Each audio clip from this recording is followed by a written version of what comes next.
Bienvenidos a la clase número 12 de Tecnologías de la Información, donde vamos a hablar del tema Machine Learning, el aprendizaje que tienen las computadoras. Esto que va a representar finalmente el concepto de inteligencia artificial, la posibilidad de que las máquinas puedan aprender por sí solas. Vamos a hacer una breve historia del Machine Learning hasta nuestros tiempos. Vamos a ver el concepto de robótica y también nos vamos a adentrar de manera inicial en el concepto de la quinta generación de Internet, esta idea que al poder conectar más cosas a Internet, vamos a producir finalmente mayor cantidad de datos. Vamos a comenzar entonces definiendo qué es el Machine Learning. Y es una disciplina científica que permite a los operadores, a los ordenadores, perdón, aprender de forma automática a partir de un conjunto de datos, ¿sí? De tal forma que van a ser capaces de predecir procesos o poder describirlos de forma compacta. El concepto de Machine Learning luego se va a adaptar al concepto de inteligencia artificial, muy comentada en nuestros tiempos. Pero ¿cuáles son los métodos del aprendizaje automático? Antes de responder esta pregunta, vamos a hacer una breve historia y para eso nos tenemos que situar en el siglo pasado, mitad del siglo pasado, 1950, en donde aparece el primer concepto de Alan Turing, que crea un test que va a permitir determinar si una máquina es realmente inteligente. ¿Cómo lo va a hacer? Bueno, el test lo que va a hacer es si finalmente una máquina es capaz, dice él, de engañar a un humano. Y en esta idea es, bueno, haciendo creer finalmente a esa persona que no es un computador, lo que está del otro lado, sino que finalmente es una computadora. 2 años después, Samuel va a escribir el primer programa de computadora capaz de aprender. El software es un programa que juega a las damas y que mejora su partida tras cada uno de juegos a los que se va enfrentando. Por cada uno de esos juegos, por cada uno de esos movimientos, la máquina lo aprende, lo guarda y ante una situación similar vuelve a reproducir ese tipo de jugadas. Por lo tanto, cuantas más partidas existan, mayor la capacidad de aprendizaje de ese sistema. En el año 1956, tanto Minsky y McCarthy, con la ayuda de Claude Shannon, la misma persona que nosotros veíamos en la teoría matemática de la comunicación, van a organizar una conferencia y en esa conferencia va a nacer lo que se conoce como el campo actualmente de inteligencia artificial. Todas las investigaciones comenzarán a dar cuenta de esta nueva rama de investigación denominada inteligencia artificial. 2 años después se va a presentar la primera red neuronal que va a tratar de similar, de asumir la misma idea en cuanto se compone y trabaja el cerebro humano. Y vamos a encontrar entonces distintas etapas del machine learning, de la inteligencia artificial. Recordemos que la robótica hasta ese momento, y actualmente ocurre, la robótica finalmente son máquinas que repiten permanentemente una misma acción. Si hacemos como ejemplo una empresa automotriz, vamos a ver distintos robots que están dentro de la línea de producción para cumplir una determinada tarea. En este caso, por ejemplo, soldar distintas autopartes para poder ensamblar un vehículo. Existe ahí una computadora, un programa previamente diseñado por un ser humano, pero el robot lo que va a hacer finalmente es repetir continuamente, de manera eficaz, una determinada tarea, pero de manera repetitiva. En el caso del Machine Learning, lo que vamos a encontrar es distintas acciones que se van a producir a partir, obviamente, de algoritmos, a partir de una computadora, a partir de un lenguaje y de una programación que va a ser un ser humano, pero ante la repetición de distintos eventos, la computadora los va a asimilar, los va a guardar y ante situaciones similares y parecidas, va a tener una respuesta. A esto se le llama el aprendizaje de las máquinas, la inteligencia artificial. Decíamos entonces, nos vamos a ubicar en 1974 y esto va a llevar hasta 1980. Bueno, aparecen diferentes agencias que van a financiar investigaciones vinculadas a la inteligencia artificial y estos fondos, ¿sí?, van a hacer que surjan distintos tipos de algoritmos. Y esto va a ser, obviamente, un nacimiento de este campo que comienza a darse sobre todo en los Estados Unidos. Estudiantes de la Universidad de Stanford financiados, ¿sí?, van a ser el primer automóvil y que va a poder moverse automáticamente dentro de dentro de una habitación. Y decíamos que comienzan a aprender porque al reconocer el espacio en el que se está moviendo ese vehículo, va a evitar los distintos obstáculos. En la década del 80 va a ser el auge del machine learning y de la inteligencia artificial, porque va a haber distintas presentaciones de sistemas expertos, ¿sí? Que van a estar basados en reglas. Y ahí vamos a ver entre el año 1981-85 distintos lanzamientos vinculados a el entrenamiento y la creación de reglas generales que van a permitir, bueno, que aquellos datos que van ingresando, los más importantes, ¿sí? Se puedan explorarse a partir de distintos algoritmos y por lo tanto empezar a obtener una mayor trascendencia dentro de este campo. Vamos a ver, por ejemplo, en 1985, la aparición de un primer programa que va a asimilar la voz de un niño y, bueno, con palabras que son comprensibles por un niño, la va a poder reproducir la máquina. Pero principalmente la explosión y la adaptación de la inteligencia artificial va a estar dada principalmente en la faz comercial. ¿Y por qué va a ser así? Bueno, porque en primer término lo que vamos a nosotros a tener es que los microprocesadores van a ser mucho más eficientes. Si nosotros vemos en ese comienzo del año 2000, vamos a ver que van a acrecentarse la capacidad de procesamiento de los microprocesadores. También va a aparecer lo que estudiamos la clase pasada, la posibilidad de la nube, es decir, poder no solamente procesar datos, sino también poder almacenarlos.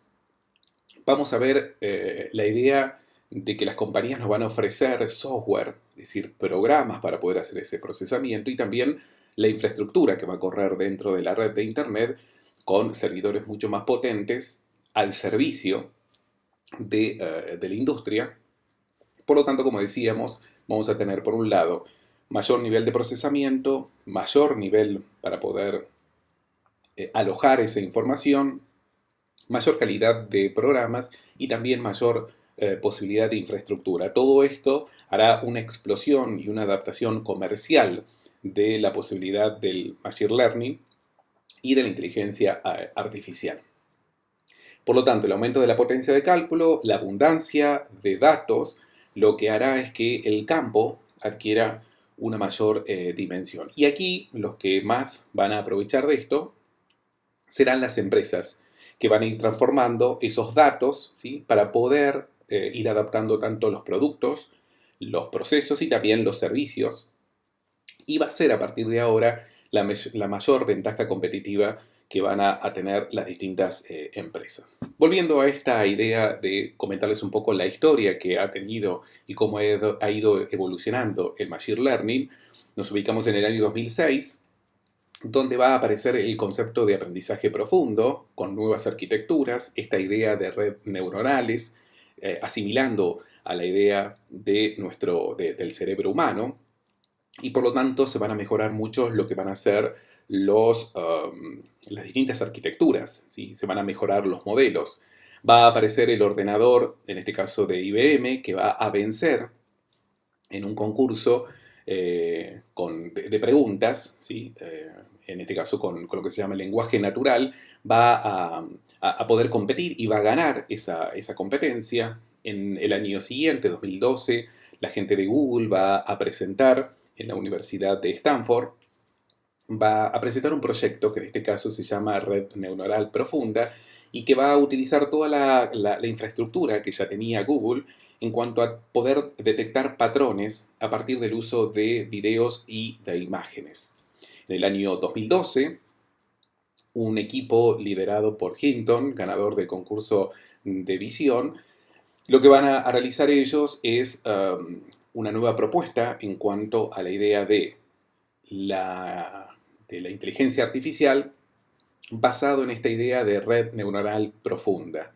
Los laboratorios también de Google seguirán trabajando en esa línea y lo que van a hacer a partir de ahora es poder analizar videos tomados de YouTube y detectar aquellos que contienen, por ejemplo, gatos, ¿sí? Esto va a ser la utilización de datos, utilizando la posibilidad de un algoritmo para poder, dentro de esos videos que se publicaban en la plataforma YouTube, a partir de un algoritmo determinado, poder detectar cuáles contenían, por ejemplo, gatos. La gente de Facebook no se va a quedar atrás, también utilizando este concepto de red neuronal profunda, va a reconocer a personas con la misma precisión, por ejemplo, que un ser humano. Va a ser una detección, en este caso, de rostros.